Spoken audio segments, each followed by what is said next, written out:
Have y'all seen this video? Watch this one right here.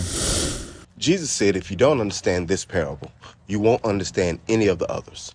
Not because it's complicated, but because it exposes the one thing religion avoids. The problem was never the seed. The problem was never God. The problem was never lack. The issue was the ground. Stay with me, because this parable explains why people pray, believe, sow, fast, and still don't see fruit. Matthew 13 is a turning point.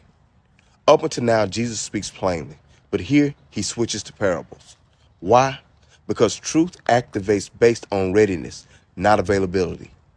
And the disciples asked him, why do you speak to them in parables? And Jesus' answer is chilling. Because seeing, they do not see. Hearing, they do not hear. In other words, information doesn't change lives. Perception does. Jesus says a sower went out to sow. Notice, the sower doesn't change seeds. The word is consistent. The truth is consistent. The promise is consistent. What changes is the receiver. Jesus lists 4 soils, and he explicitly says, the field is the heart. This is not about farming. This is about identity conditioning.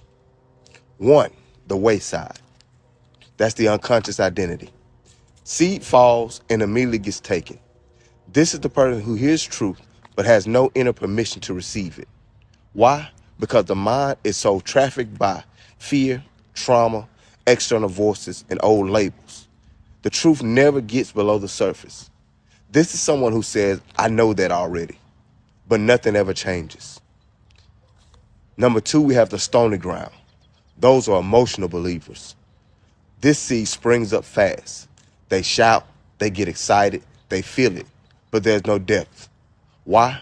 Because depth requires restructuring self-image, not emotional moments. As soon as pressure shows up, the word gets blamed, God gets questioned, the seed gets abandoned. This is revelation without identity reinforcement. Number 3, thorny ground. That's the divided self-concept. This one is dangerous because it almost works. The seed grows, but it's choked by anxiety, survival thinking, comparison, divided attention. Jesus says the cares of this world and the deceitfulness of richness. That word deceitfulness matters. It means subtle agreements that compete with the truth. You can't manifest from 2 identities at once.